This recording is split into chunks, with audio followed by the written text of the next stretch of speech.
Olá pessoas, Rafa Dantas aqui, vamos lá para mais um capítulo do nosso Diário Visual. Eu espero que vocês estejam gostando das coisas do jeito que estão, não reclamando muito, porque a gente vai continuar assim por um tempo e eu acho que vai funcionar.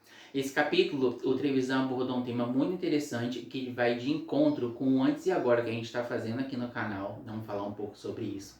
E tem uma entrevista também super enriquecedora de um ativista e estilista nessa edição, que eu vou estar falando sobre ele, e até mesmo como é que ele ainda está nos dias de hoje. Só que antes de a gente começar, eu vou pedir de sempre. Dá um pulo aqui embaixo, se inscreve no canal, já deixa aquele like, ative as notificações e vamos embora.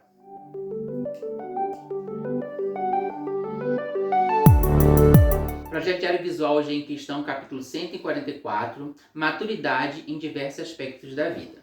Essa edição a gente vai estar analisando a edição 144, em que ela começou no seu editorial falando a respeito de um assunto muito interessante, que era o aniversário da G, que era 12 anos, e ela fala justamente do momento de transição, e ela ligou essa transição com as nossas vivências na nossa transição, justamente em a gente sair do armário, como isso muitas vezes oprime a gente, e lidar com a homofobia internalizada.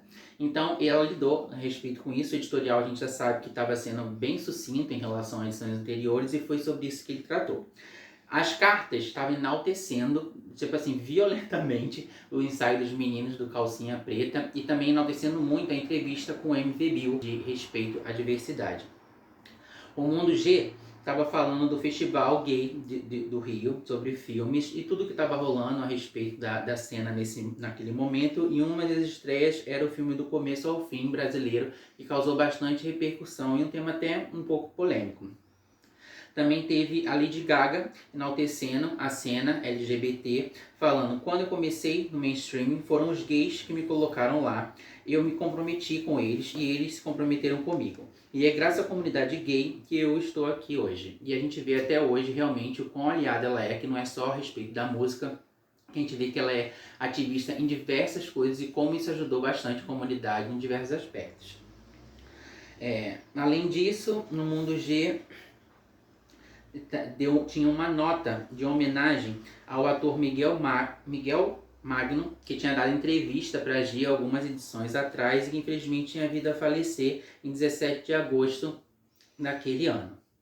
O Trevisan, em Síndrome de Dorian Gray, que fala a respeito do livro do Oscar Wilde, que fala a respeito, ainda mais na comunidade gay, dessa necessidade nossa de se manter jovem, e parece que a gente tem prazo de validade, e a gente acaba vendo muitas pessoas que estão amadurecendo, ou mesmo envelhecendo, querendo continuar aparentando ter seus 20, 30 anos, e a gente vê que não existe dentro do meio muito um respeito pela pessoa, parece que todo mundo se torna um pouco descartável.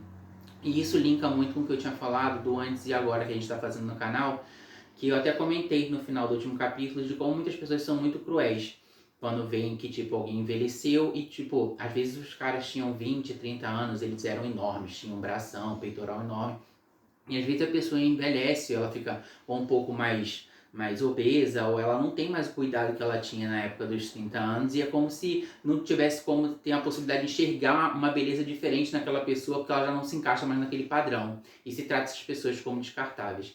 E a televisão falava justamente sobre isso, que o mercado de trabalho parecia estar se abrindo cada vez mais para as pessoas com mais experiência, mas no meio gay a gente continua vendo as pessoas sendo cada vez mais descartáveis, porque a gente vive nessa busca por uma vida plástica que parece que só isso que importa. Infelizmente, né? E agora a pergunta do Rafa. Você acha que o etarismo é uma coisa que afeta somente os gays ou a todos?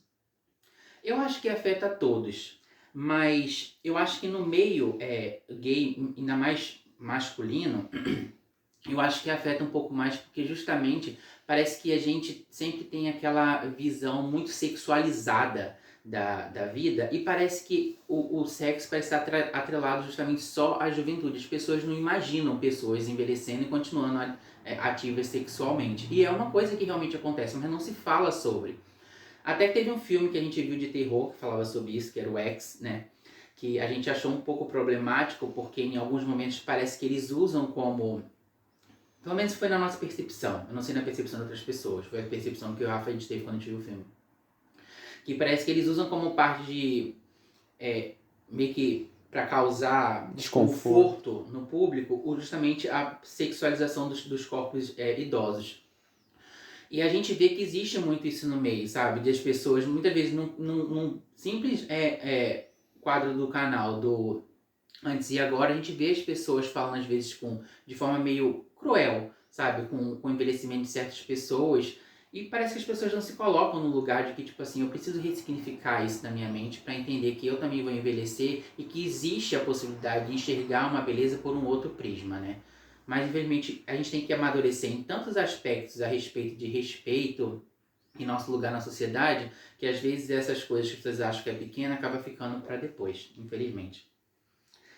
Aí, depois disso, teve na Voz da BGLT com o Tony Reis uma nota muito interessante que ele deu falando sobre a descriminalização na Índia, assim fazendo com que as pessoas não fossem mais vistas como criminosas por estarem vivendo as suas próprias vidas, né? Além disso, uma entrevista super interessante que teve nessa edição foi com o Carlos Tuffison, estilista e ativista LGBT, e que, gente, a entrevista dele é incrível, uma pessoa completamente esclarecida, entendida, e você vê que você quando se profissionaliza em alguma coisa, você não precisa dedicar toda a sua vida só naquilo. A gente tem que entender que a gente é multitarefas, a gente consegue, além de fazer essa nossa profissão, a gente consegue fazer alguma coisa pro bem, pelo menos da minoria que a gente está inserido também. E ele fala a respeito disso. Ele fala do relacionamento dele de 15 anos que ele já tinha com o marido dele, teve a possibilidade de casar com o marido dele também por causa da decisão do STF, né, de legalizar o casamento entre pessoas do mesmo sexo. E ele teve esse privilégio em 2011 e ele enaltecia muito, na época, o Sérgio Cabral, justamente por ter tantas pautas inclusivas dentro sua linha de governo e que, por mais que ele tenha essas notícias horrorosas hoje em dia a respeito de corrupção, aparentemente, na época, ele realmente fez muita coisa para que a diversidade fosse muito mais respeitada, não só lá no Rio de Janeiro, onde ele era governador, mas isso se abrangeu para o resto do Brasil inteiro, tanto que a decisão do STF é justamente por causa de uma petição dele, do Sérgio Cabral, né? Acho que a gente já falou sobre isso aqui no canal. Infelizmente, o Carlos perdeu o parceiro deles, ficaram juntos quase 25 anos, né? Em 2020 para leucemia, e ele faz postagens hoje em dia no Instagram dele completamente apaixonado, celebrando, tipo assim, mês após mês, sabe, o amor que ele tem pelo marido dele. É muito lindo de se ver, porque eu acho que isso naturaliza muito, sabe, essas relações homoafetivas que muitas vezes as pessoas pensam que a gente só tá junto por causa de sexo e elas não entendem que existe muito afeto, muito carinho, muito amor, realmente, que nos deixa cada vez mais próximo das pessoas que a gente ama, independente de sexualidade, né? E ele continua super ativo até hoje, lá no âmbito do Rio de Janeiro, porque, deixa eu ver aqui, até hoje ele trabalha ainda como coordenador executivo da diversidade sexual na Prefeitura do Rio de Janeiro. Então você vê que ele é um estilista e é uma pessoa que, tipo assim, não desiste da causa. Tipo assim, ele encontra um tempo ainda para lutar, tipo assim, por nossos direitos, porque isso não é uma coisa que você tem que ser pensada, tipo assim, eu tô fazendo por mim. Você tem que pensar, tipo, como um todo e ajudando o todo, que a gente acaba se beneficiando também. Além da entrevista com ele, também teve na fichação da Silvete Montilla, a Grace Insana, que foi uma entrevista com a atriz que fazia parte do Terça Insana, a Grace Gianoucas. E ela falou a respeito, né, de como é trabalhar no teatro, trabalhar na televisão. E ela fala que no teatro você tem a liberdade de você exercer a sua arte da forma mais transparente possível. E na televisão você é muito editado. Então, existem muitas limitações para você poder exercer sua arte na TV, e ela justamente preferia trabalhar muito mais no teatro, mas se houvesse oportunidade para trabalhar na TV, ela também estaria aberta para isso, mas sabendo que, tipo assim, o teatro sempre seria a maior paixão dela. E agora a gente chega nos ensaios. Só que antes da gente falar dos ensaios, eu vou pedir o de sempre, né, gente? Dá um pulinho aqui embaixo, se inscreve no canal, deixa aquele like, ativa as notificações, porque agora mais do que nunca estou precisando da ajuda de vocês aí, porque a gente está aqui com um cenário completamente diferente do que a gente está acostumado a fazer. Na sessão O Melhor do G Online, teve o ensaio do Fernando Rocha, um ensaio meio fetichista, acho que foi na sessão fetiche, e infelizmente não consegui descobrir por onde o Fernando Rocha anda. Esses últimos anos da G, eu acho que eu já comentei aqui no canal, né? Que a revista estava muito como um catálogo de propaganda e isso envolvia tanto de boates quanto de gogo boys. Então a maioria dos meninos que pousavam eram gogo boys. E eles não, a maioria deles não usam o nome deles, usam algum nome de trabalho. Realmente é impossível saber por onde eles andam, então eu vou estar basicamente só falando para vocês a respeito do ensaio deles e como foi a temática. Depois dele, teve o ensaio do Lolito, que foi o Emerson Gama, que eu tive dando busca também na internet, que também trabalhava como gogo boy na época, e ele estava com 18 anos quando posou pra G.